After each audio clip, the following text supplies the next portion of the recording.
Thanks, Eric, for coming out and opening the conference for us in such splendid fashion, and I'm sure you'll want to more warmly show your appreciation, ladies and gentlemen.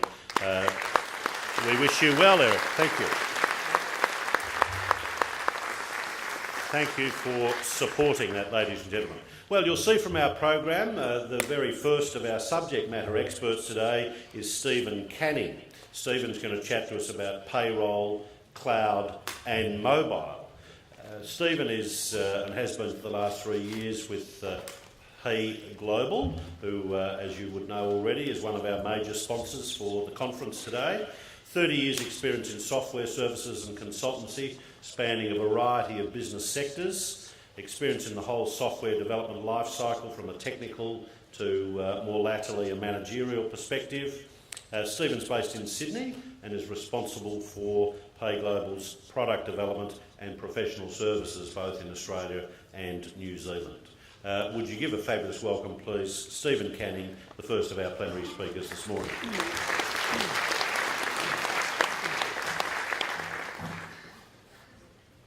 Thank you, David, for that introduction.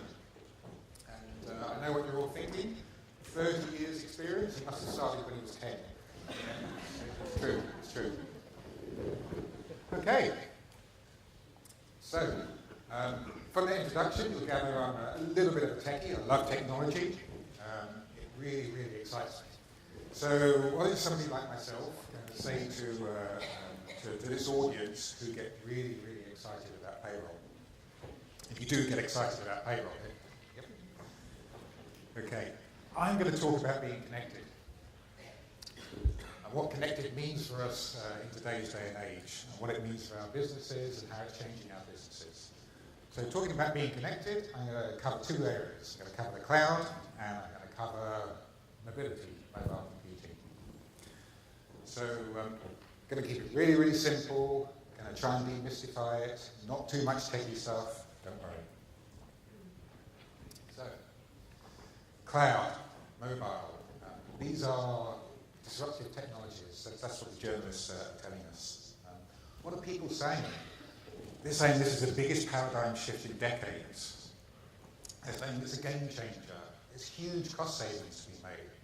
So let's have a look at some of those claims. Let's see if they're true, if we think they're true, and what it actually means for us. But first, we're going to have to tackle this cloud thing. So, what is the cloud? Why do we care? Why does it matter? Now, any of us can jump onto Google. We can type in define cloud, and back will come hundreds and hundreds of definitions. You can spend days looking through them. Take a pick which one you like. You can go to Wikipedia, look at the Wikipedia page, and I say page, it's pages and pages and pages. And if I put the Wikipedia definition up here, you wouldn't be able to read it, the font would be so small. So there's lots of definitions of the cloud out there. Let's get some help, shall we? See if someone can help us tell what the cloud is.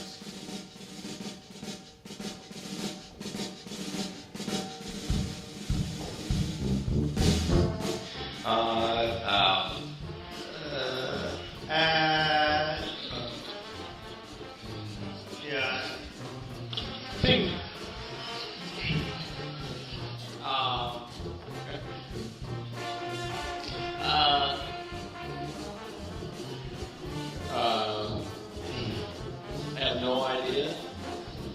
That's why I'm asking with me.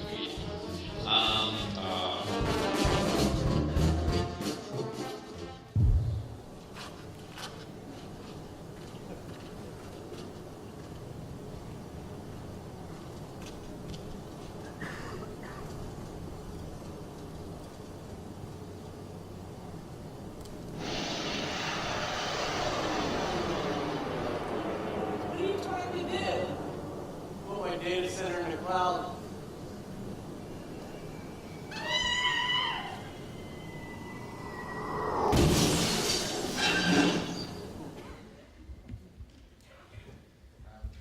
I'm not sure that helped much today, really. What if we were to ask somebody who's at the forefront of cloud technology these days? Larry Ellison, he's one of the founders of Oracle, and he's the CEO of Oracle. And he said a few years back those words up there. The cloud, it's just a bunch of computers on networks. He also went on to say, what we are doing is redefining the cloud to cover everything that we already do today. He said, I don't understand what Oracle would do differently now that we have cloud computing, other than change the wording on some of our ads. And that's what Oracle did. And that's what we all did. So I agree with Larry Ellison. It is a bunch of computers on networks, but there's got to be a little bit more to it than that. Otherwise, this is a short presentation of morning teas going to be early. So let's delve a little bit deeper. I want to talk about the difference between cloud services and cloud computing. And I think Larry Ellison talked about cloud computing. Cloud services. Here's my definition of it. The cloud service is any product, solution, service, application that's delivered to the end user over the internet in real time. So examples, we use them today. Facebook, Gmail. Gmail's a cloud service. It runs on a server somewhere out there in the cloud. You don't know where, you don't need to know where. It's delivered over the internet to you, and it's delivered in real time. Now, a lot of people and techies get hung up on this real-time thing. So let's just talk about what that means for a cloud service. For a cloud service, real-time just means delivered in less time than a human is prepared to wait. That's all it means. And how long is that? Let's do an experiment, shall we? Okay, I'm going to make you guys wait before I carry on.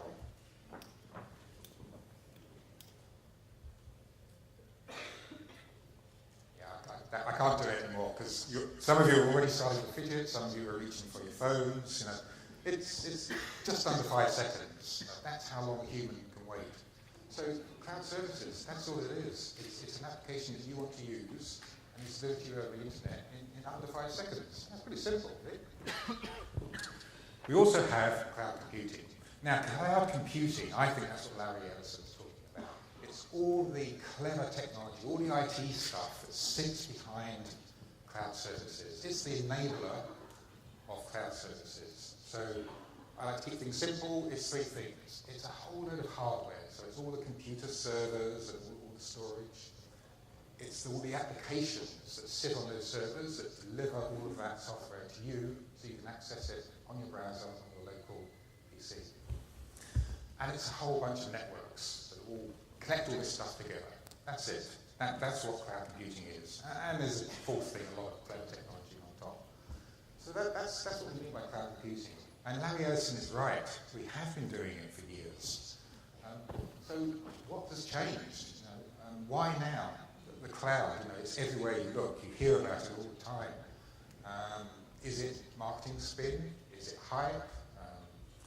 Is it going to be around in 5 years' time? Will we have moved on to the next big thing in 5 years' time? I don't think so.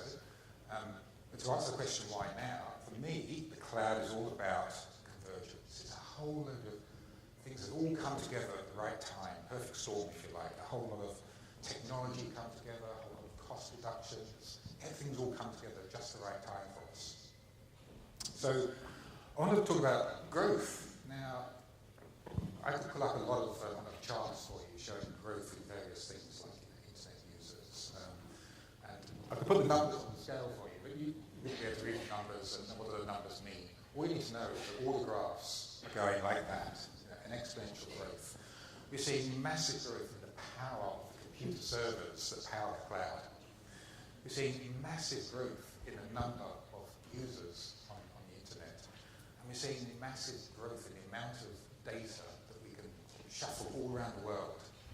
Huge growth in all of those things. That's all happened. Let's just have a look at one of those items that I just mentioned. Networks. The internet and the cloud is powered by cables like that are laid all over the planet. This is a map showing all the submarine cables that handle all the internet traffic that goes around the world. Loads of them all over the place, huge amount of capacity. And it's interesting for a moment for us to think about what's helping to drive the cloud. And where did all this cable come from? Why is it there? Who thought when they laid it all 10 or so years ago, we need this amount of cable? Well, it's all courtesy of the dot-com boom, or dot-com bubble as it became once it burst and went horribly wrong. So back in the late 1990s, up until about 2000, stock markets in the industrialized world all surged on the back of money pouring into internet-related businesses. A whole load of dot-com businesses sprung up, and they had a curious business model. The business model was give your service or your product away for free to grow market presence, grow your brand, get market share, and then you can start charging. Get fast quick, that was the motto at the time. And the result of this was a lot of people got carried away, particularly venture capitalists, and a lot of money was poured into internet and internet-related businesses, and a lot of that money made its way into submarine cable, made all around the planet. And as a result of that, we benefit today because we can push data all around the planet cheaply, and we have the capacity to do that. That's I find it quite interesting why we have that. Another set of graphs I could put up would show cost reductions. And again, I put detailed graphs up for you, but they all do the same. They all show costs falling off the cliff. The cost of that data that we shove around the world it's fallen dramatically because of all that cable that's there. The cost of those really powerful computer servers that we use, fallen dramatically. The cost of the storage to hold all this massive amounts of data that we create, that has fallen dramatically. And I'll give you an example of that one. In 1983, Apple launched their first magnetic hard drive, and it had a capacity of 5 megabytes. Now that's roughly what it takes to store a high-resolution photo. And that drive cost $3,500 US. Today, we can buy a gigabyte of storage, and that's about 1,000 megabytes, so about 200 of those high-resolution photos. That costs 5 cents. That is ridiculously cheap, and that's what's driving a lot of this change. A whole load of things have got cheaper. And some of the big players in cloud and cloud services, Microsoft, Amazon, Google, Facebook, they've got really, really good at building massive data centers, huge buildings that have a lot of computers in them. That's a picture of Microsoft's Dublin data center being built about 3 years ago, I believe. It's the size of 12 soccer pitches, and it houses 1 million processor cores. Think of that as 1 million computers, all housed in one building. These data centers all around the world now, they're built, some of them are built close to hydroelectric power stations, they're built close to rivers to get all the water for cooling them. Absolutely massive, huge economies of scale that big players are getting these days. And we've got really, really good at building these data centers. I love this. You can get a data center in a container now. You can have it shipped anywhere in the world. Anywhere you've got power, anywhere you've got a network connection, you can plug in a data center. And you want more capability? Stack them up like Lego bricks. You plug them in together. It's that smart these days. So there's a lot of clever technology stuff there. Now, a bit of a techie at heart, so can you just indulge me for a couple of minutes while I talk a little bit about some of the really clever stuff that's driving the cloud? I'm going to anyway. Right. We all have a reasonable idea of what a computer is, don't we? We know what they look like and physically what they look like and what's inside them. And the computer server is just a big computer that manages lots of users. Okay? So these computer servers, we know what's in them. We have a central processor unit, a brain, there's some memory, there's some storage. We need to have a power supply to make it all work. And we have to have a fan to cool the CPU. That's our hardware, that's our computer. Now, to make computers work, most of us know we have to put an operating system on top of it. Windows, we've all heard of Windows, that's an operating system that we put on top of our hardware.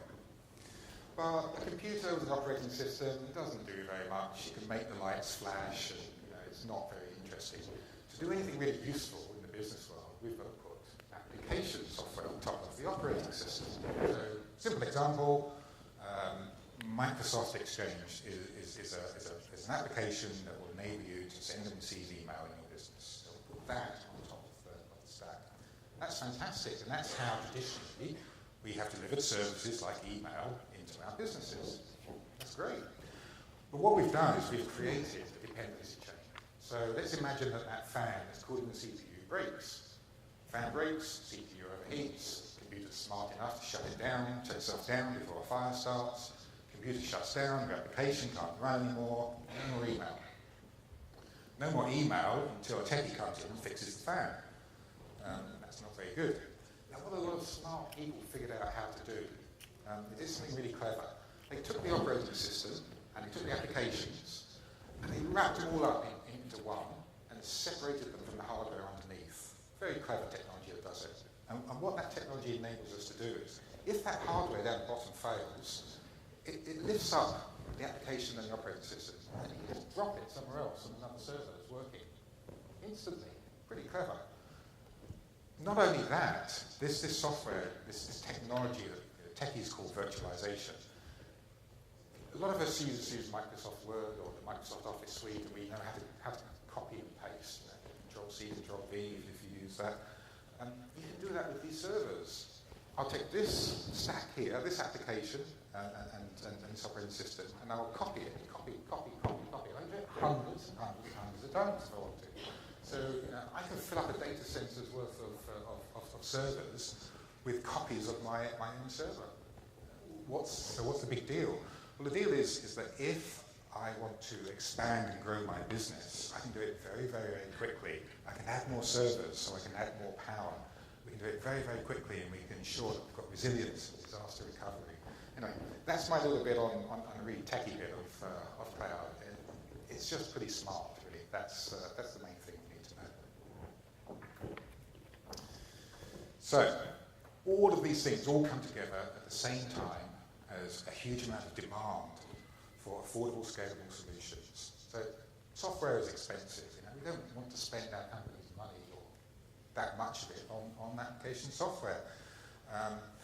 And we want it more affordable, but we also want it scalable. So as my business grows, I don't want to have to throw out my existing set of applications and buy another set of expensive applications that I've got to reinstall and retrain people.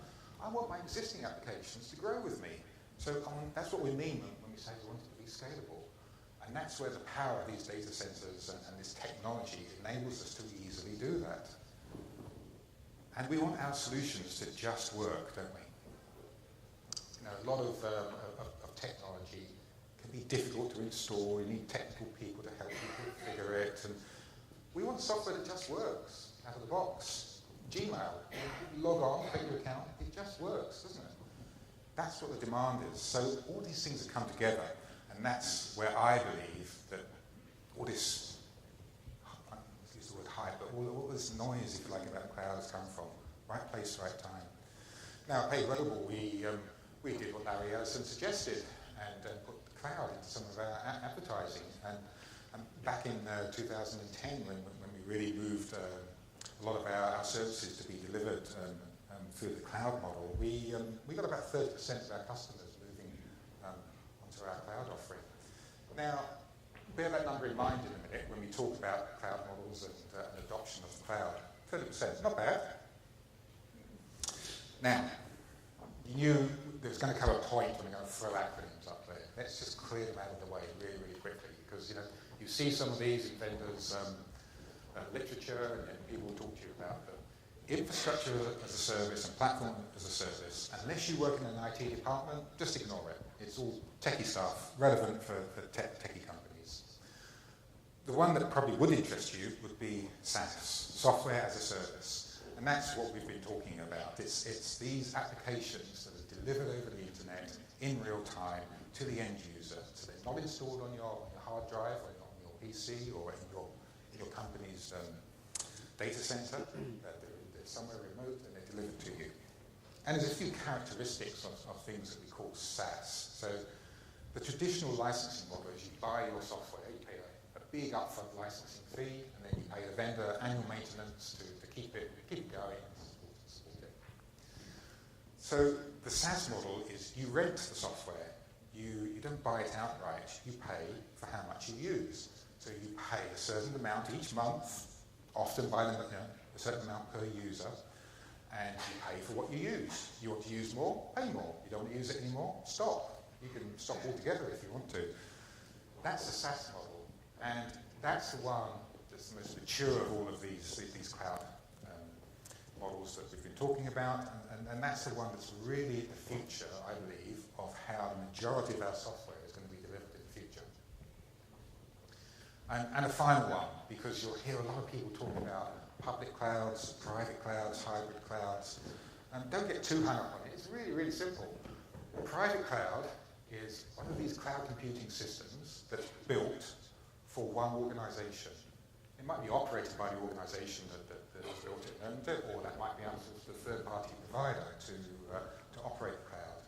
But it's for one organization. So an example might be a university might build its own private cloud for the use of its students and departments. It's perceived to be a little bit more secure than the public cloud, and we'll come back to that in a minute. Public cloud, exactly what it says. It's cloud services that are shared amongst a number of organizations or consumers. Anybody who wants to pay for it can use it. A hybrid cloud. Anyone want to guess what a hybrid cloud is? Yep, pretty easy. It's a mixture of the two. So some companies choose to use a private cloud for what they consider to be very sensitive data that they're really protective of and want to understand exactly where it is and have more control over it.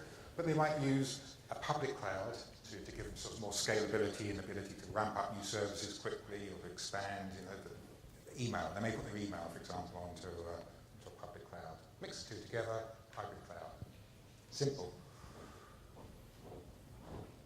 So there are some drivers to adoption of the cloud, and there are some inhibitors. So let's very briefly touch on some of these. What are the drivers? Well, cost. So because you only pay for what you use in a SaaS model, in theory you shouldn't pay so much because you don't have to have spare additional capacity. It should be cheaper. Your total cost of ownership should be less. You don't have to buy all of this expensive hardware that's constantly depreciating. You don't have to have a large team of IT professionals. You probably still need some, of course, but all of this equipment needs a lot of skilled people, all these applications, a lot of people to keep them running. That becomes somebody else's responsibility, and the total cost of ownership should drop. Scalability. I mentioned before, that clever technology that allows us to keep expanding when we want to or shrink back. That enables us as a business to quickly get more capability out of the cloud. Or if we're shrinking, then we can scale back down quickly and easily. And that whole SaaS model is about deploying software quickly, easily, and it just works. So that helps companies become more agile. We can quickly offer a new service to our customers or our internal customers. That can happen very, very quickly, and it can help make companies more agile. So that all sounds fantastic, doesn't it? Why wouldn't everyone move onto the cloud? That 30% figure I mentioned earlier, wouldn't it have been fantastic if we'd gone to 100% in the first year? There are some inhibitors that we need to talk about. And I'll come back to cost again, because you'll notice from there, that dollar sign, it's kind of like on the line there, really, isn't it? There's plenty of white papers from vendors, cloud vendors, who not surprisingly say you can halve your costs by going to the cloud. There's a 2009 McKinsey report that says it's going to cost you 50% more to go to the cloud. So it's not clear cut. So the jury's still out on that one.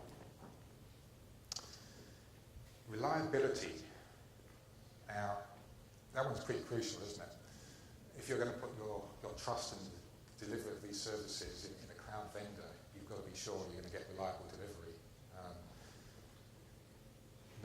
No internet connection, no service. Some services can work offline, but in general, if you don't have a connection for whatever reason, you don't have your service. So reliability is crucially important. And in 2011, one of the big cloud vendors in this area, Amazon, who provided services for a lot of websites and e-commerce websites, they had a 3-day outage. They lost an entire data center somewhere in the US. I'm not sure anyone ever found out exactly why. Lost the data center, all those websites, e-commerce making money, down for 3 days. That was headline news. But on the other hand, a lot of us use Gmail. it's kind of always there, isn't it? If you look at the availability statistics for Gmail, which they'll tell you, it's 99.98%, which comes down to 7 minutes a month is potentially not available to you. I mean, that's fine for me, I can live with that. But, you know, these are things that reliability is getting better all the time, but it's a question mark for some people. Now, if we look a little bit more towards the future over here, there's a few circles up there. Interoperability, what an interesting word. On earth does that possibly mean? So, a lot of our applications that were written before the cloud era, they don't play nicely with cloud applications. And by that I mean, applications are always moving data around. You know, you process something, you move it to another application. They talk to each other all the time, chattering away. Applications that are in the cloud, you know, may not talk so well to applications we've still got running on premises, as we call it. And as more and more cloud vendors come on stream, there's more and more clouds. We've got a number of private clouds, public clouds. Getting applications to talk to each other across these clouds is absolutely possible, but the more clouds that we get, the more complex it gets, and it's just something for the future that we need to be aware of. We don't have a full and complete answer for how these applications talk to each other in the future. And but the real big two inhibitors that we will probably just touch on in a little more detail down there, security and compliance and privacy. So, security. We all trust our bank to look after our money for us, don't we? Presumably we all trust our internet service provider not to spy on us and snoop on what we're doing, what we're surfing, what we're emailing people. Do you trust your cloud vendor to look after, protect your data and keep it safe? Because you're going to have to.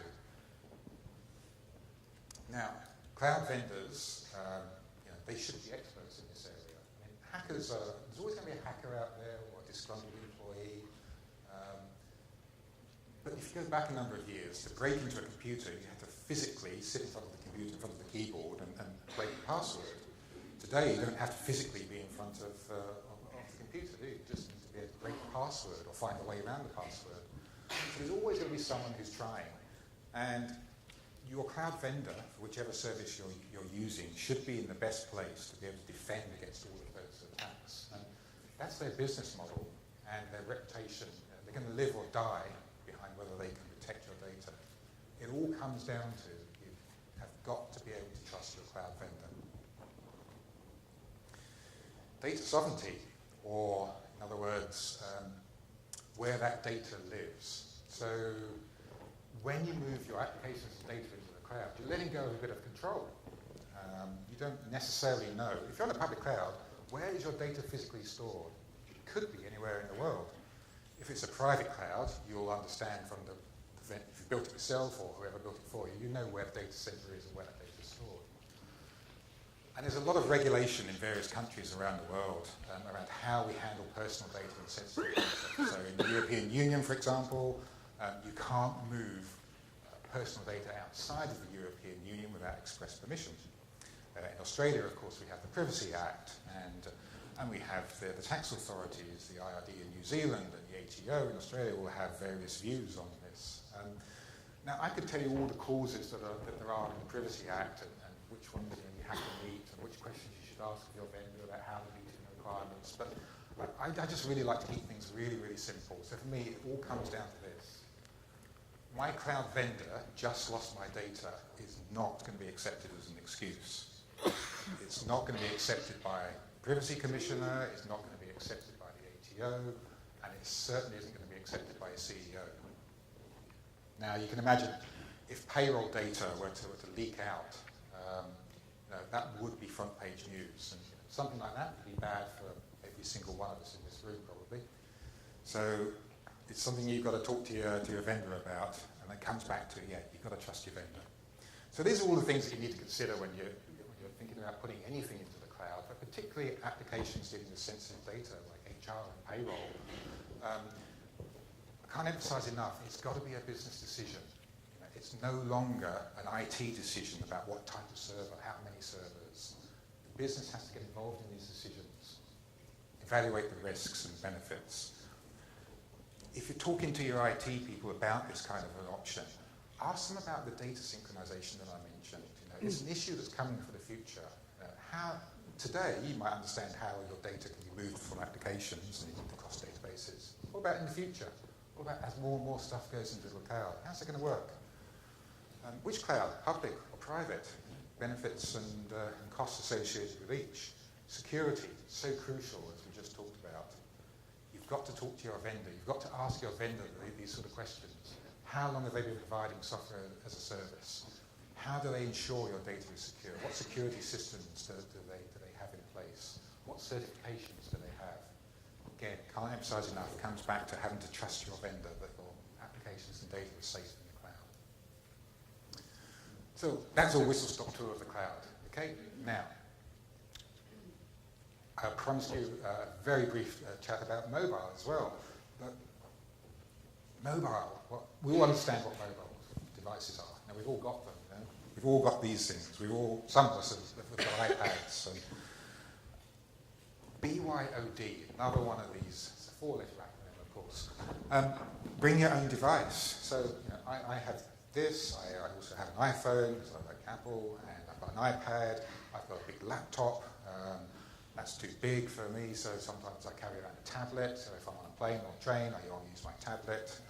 Some of these my company provides, some of them are personal devices. And what I want to be able to do, and what a lot of employees want to be able to do, is use any of my mobile devices for my work. So I want to get my work emails on my mobile devices, all of them. I don't care whether it's a company one or my personal one. I want to be able to access my company's systems on any of my mobile devices. And as mobile devices have got more and more powerful, and the data we can pump in and out of them has become more and more reliable, so the applications that sit on those devices have got more and more powerful. So I can even start editing spreadsheets now on my phone. I mean, I have to get really close and stare, but it's possible. So bring your own device. It's something that's really enabling us. But what is really, really powering this is the cloud. The cloud and mobile devices were made for each other. A lot of the applications that we have on our phones are powered by the cloud. The two are just, it's a perfect timing. These things have come together. So I'll talk very briefly about one more, just the last one, I promise. One more acronym, BYOC. This one's relatively new. Bring your own cloud. Well, we all understand bringing our own devices to work. What on earth is bringing your own cloud? Well, I'll use an example of one that I actually use. Dropbox, you may have heard of it, some of you may use it. It's an application that allows you to share files and store files on the cloud and sync them up with other people or other devices. It's absolutely brilliant. So I can be at work working on a document, Dropbox will automatically send it up to the cloud, and they'll synchronize it across all of my devices. Brilliant. So on the train on the way home, I can get my iPad out and start editing my same file. And because it's synced it onto my device, if for whatever reason I don't have a network, so I don't have a service connection for my cloud service, it's there on my local device, so I can work on it. Absolutely brilliant. And that's what's driving a lot of the change, and people are wanting to use cloud services, their own cloud services in the work environment. That's brilliant. But there's a challenge with that. Let's say I was to leave my employer.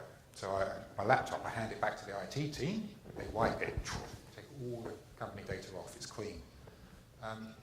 What about my cloud account? So I've put some company documents into the cloud. The IT team, they can't access that because I've used my own personal ID to store all that data. So some of the company's data has leaked into the cloud. Yeah, it should be secure, but it's outside of the control of the company and my IT team. These are the things that as a business we've got to think about, what mobility and what the cloud is doing for us. So, for me, mobility and the cloud together have given me access anywhere, anytime, anyhow to the data I need to do my job. So it can be at home, on the beach, wherever I like, on whatever device I choose. At work I use my big heavy laptop. On the train I'll probably use my iPad. I might use my phone if I'm out and about walking through town and I need to do something. Sometimes it happens. I use my phone. So it's my choice of which device to use and when to use it. I have far better awareness of information my company can push data out to me, or I can push it to my teams, and people can access that. They can look at dashboards on their iPad as soon as that information is available. I mean, that's awesome. And it's there all of the time. Internet cloud services, always on. I can look at that 24 hours a day if I choose to. And that, to me, is the real power of the cloud and mobile together. So, quick statistic for you, because I find this one quite amazing. It's predicted about the year 2020, there will be 5 billion devices connected to the internet. 50. What's an order of magnitude? 50 billion devices. Now that's 6 devices per person on the planet. I mean, that's incredible, isn't it? Now, I confess, I'm one of the people pushing the average up because I have an awful lot more than 6 devices, but even so, that's still a pretty incredible statistic, isn't it? So, what has that really meant for me? So, I think, at the start, someone kindly said that I've been in this business for 30 years, and it's true. When I started work 30 years ago, if I wanted to apply for leave, I got I got a leave form out of the station cupboard, filled it in, put it into my manager's in tray, hope somebody didn't put an important document on top of it. My manager saw it, sign it, rip off the carbon copy, put it back in my in tray. I also would find a pay slip in my in tray, an envelope with an open paper pay slip.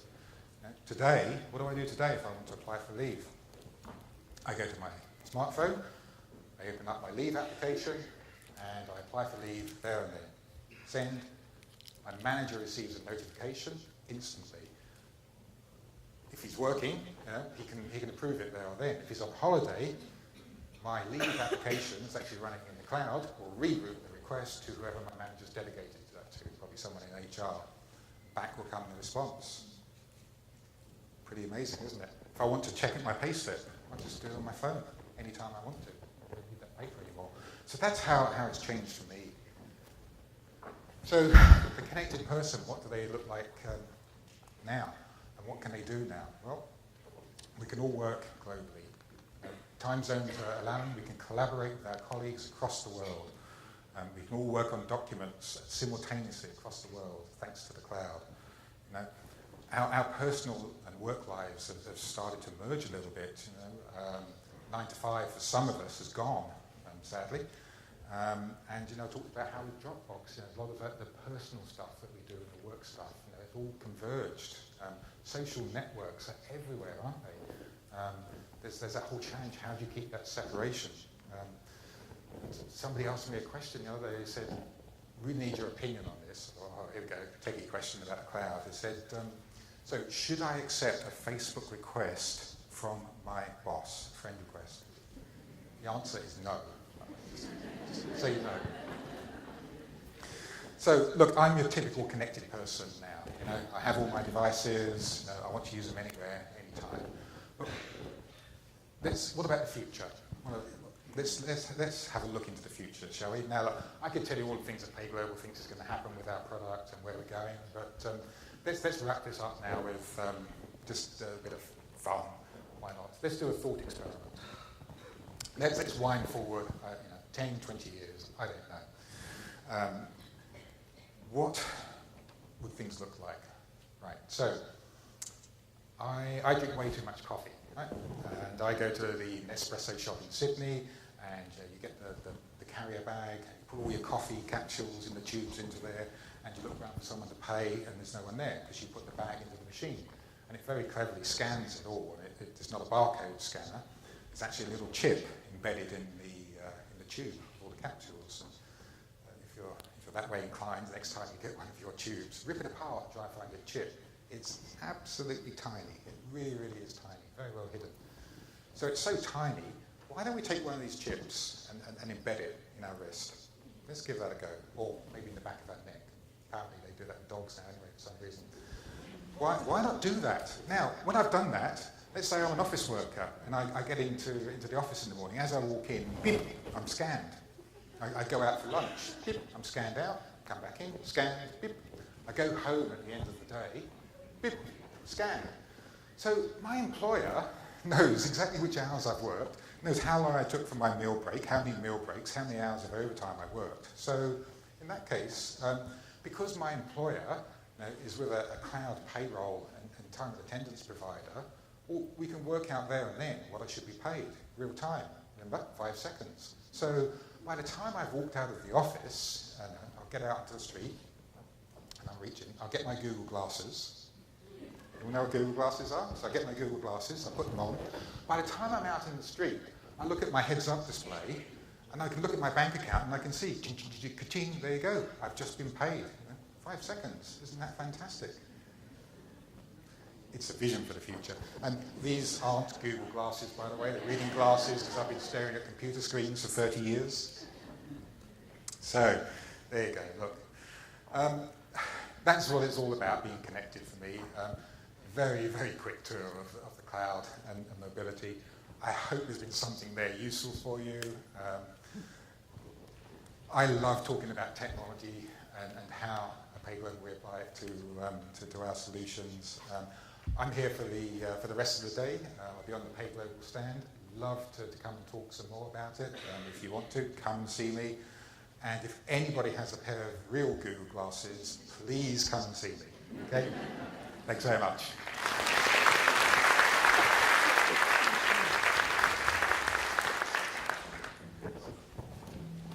Thanks, Stephen, for endeavouring to demystify the cloud and the mobile for us.